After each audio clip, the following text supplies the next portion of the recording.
Alright, once again, part 2. It's like the 5th time I've had to do this because I keep getting interrupted. And I also keep running out of time. Okay, so Sonic 3D Blast, not made by Sonic Team, made by Traveler's Tales. It's an isometric Sonic the Hedgehog video game that ties back to an older Sega release called Flicky. The definitive version is probably for the Sega Saturn, not the Genesis. It's not a really good game. Yeah, it's something that I found. I never know how I got it, but I have it. And here we go, Strider. This is great. This was so much like the arcade. It was unbelievable. And it was just amazing, man. You remember this when it came out, you guys? If you're old enough.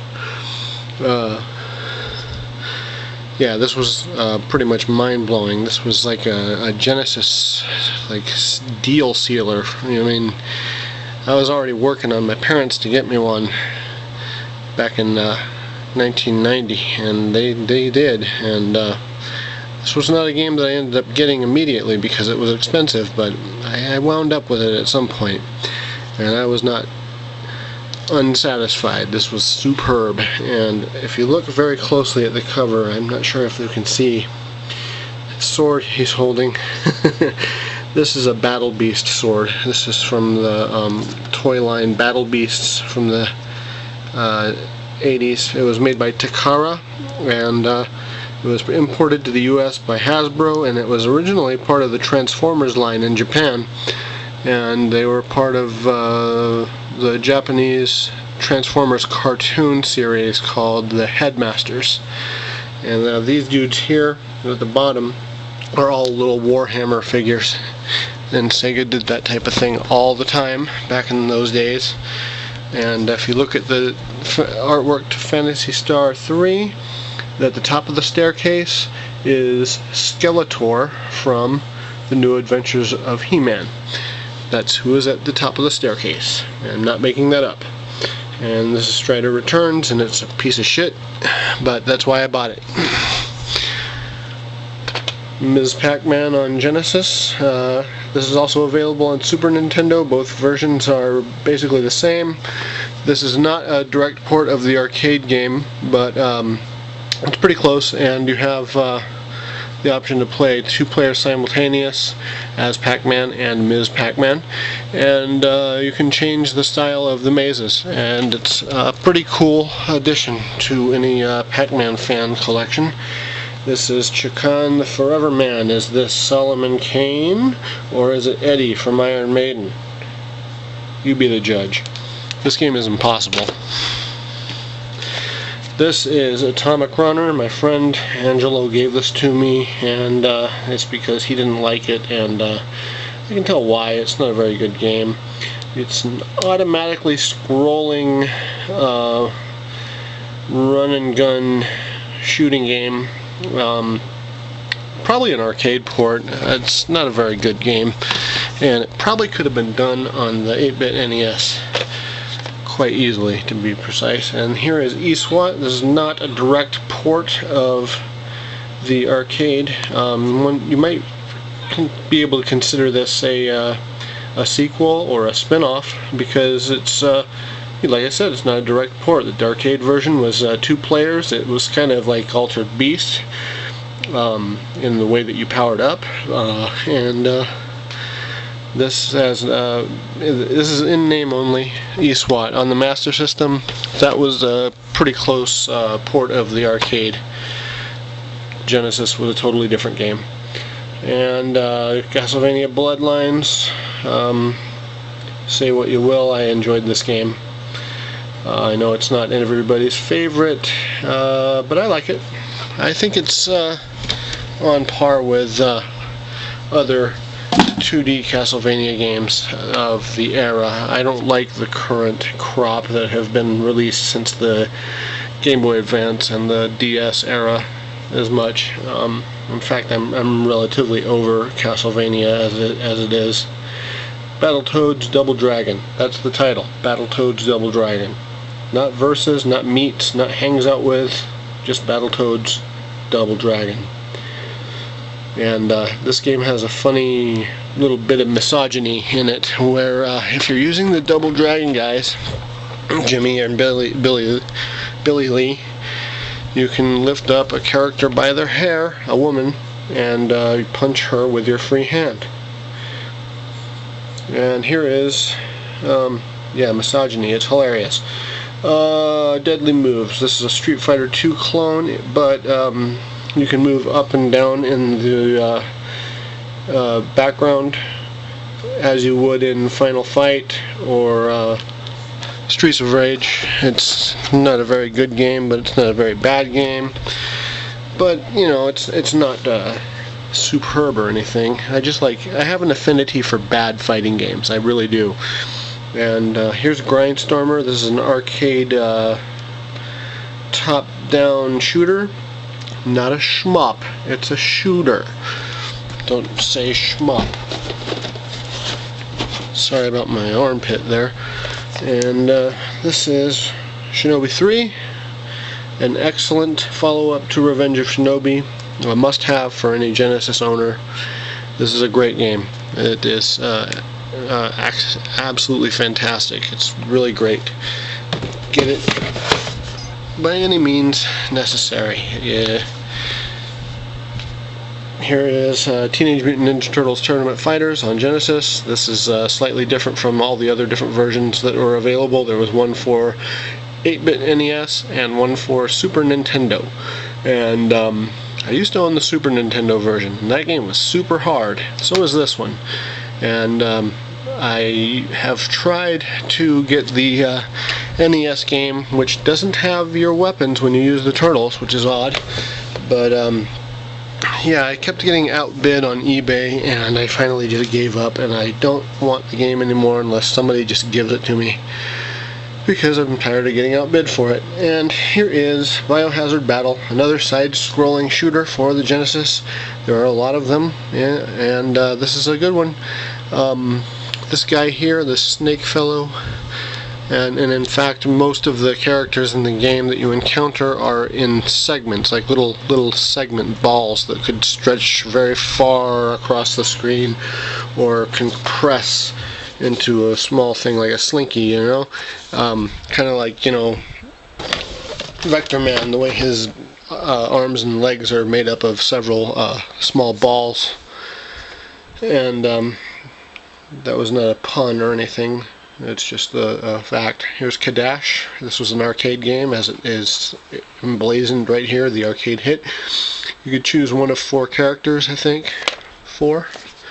And you could play 2 players simultaneous, I believe. And you can power up your guy, level up your guy, and you fight bosses. And it plays basically like a side-scrolling Dungeons and Dragons type of game. It's just an action game, but you level up as you would in an arcade, as you would in a RPG, except it's an arcade game. Vector Man 2. This is the lesser of the 2 Vector Mans, but it's still good. I cut the box to fit in the clamshell. I don't know how you guys feel about things like that, but I really prefer the clamshells to the cardboard, and I've done that on more than one game. Sonic 3D Blast was one of them that was the first one I tried it out on. Here is Thunder Force 4, known as Lightning Force in the US. This is incredible. Sounds excellent. The graphics are excellent. This is a great game. If you don't have this, I highly recommend you do whatever it takes to pick it up. I really hope it doesn't go for a lot of money on eBay, because that's just sucky when you have to pay a lot for an old game. Phelios. This was a $24.99 game, brand new, back in the days when this was at retail at Babbage's. When anybody remember Babbage's? Yeah, that was before they actually did trade-ins and stuff, and they were associated with Funko Land and GameStop and EB and all that. Anyway, this is a Namco game, and it's a top-down shooter, and you can charge up your sword to fire upon enemies, and you can also use a rapid fire which is weaker, and it is based in Roman mythology and a little bit of Greek mythology mixed in there, because I think somebody got confused about where their gods lie. And here is Insector X. This is a conversion of an arcade game.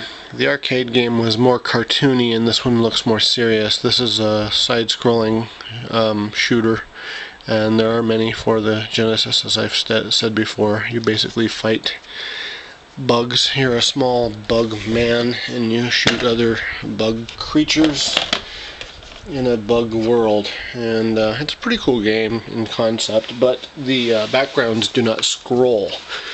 They they scroll, but they don't have multi-layers of scrolling that you would expect on a Genesis game. X Mutants, this is a rather crummy side-scroller based on a comic that I've never read. These characters look pretty sad and generic, which could be said of much 90s comics. And yeah, I really don't know anything about those characters at all, so you can tell me about them and tell me I'm wrong or whatever. Go right ahead. Please comment. I don't get very many of those. Mystical Fighter. This is a two-dimensional side-scrolling beat-em-up where you use these kabuki characters. It's okay. It's playable. It's not awesome or anything. Viewpoint. This is a port of the Neo Geo game. It's a lot like Zaxxon, and but extremely hard. This game is super hard, and I got this brand new at KB Toys in the year like 2002, I think, and there was just a huge cardboard box in the middle of the store, and it had all kinds of game stuff in it, and there was a bunch of stuff that I bought brand new, and that one was $5. And I got a few other things. Here's Midnight Resistance. This was an arcade game from Data East. My friends and I always kind of assumed that this was a sequel to Heavy Barrel, but I think we assumed incorrectly. It's a side-scrolling shoot stuff, run and gun. You can get keys, and at the end of each level you use the keys to get new weapons. And here's Wings of War. This is another side-scroller, side-scrolling shooting game. There's some kind of gook on here that I'm going to have to clean off. And you use this dude with the wings, and you are very, very, very small sprite on the screen, and you fight large, ugly enemies, and then you fight even larger, uglier bosses. And the game gets pretty rough, in difficulty toward the end. Garfield Caught in the Act. This is just a cartoony side-scroller, platforming game with Garfield. Really good animation, on par with the Disney games that Capcom was releasing, and Castle of Illusion. Steel Empire for the Genesis. This has also been released on, I think, the DS or the Game Boy Advance. I don't really remember. There's been upgraded versions of this, and there's another one coming out soon. And yeah, pick it up. This is a good game. This is steampunk before it kind of got to the point where it is now. Elemental Master. This is a top-down techno-soft game that was, I think, ported over by Renovation. And yeah, this is a lot of fun. You can use this guy. You're on the ground. You can shoot different elements at your enemies, and it has good music and sound and stuff like that. It's what you would expect from Technosoft. Good game. Maximum Carnage. This is 2 players, I think. Has Spider-Man, Venom. Has all kinds of other guest stars like Cloak and Dagger. It's a very 90s comic book stuff. And here's the original Vector Man, which is a Sega Mega Hits collection. And here's the Adventures of Batman and Robin. Plays very similarly to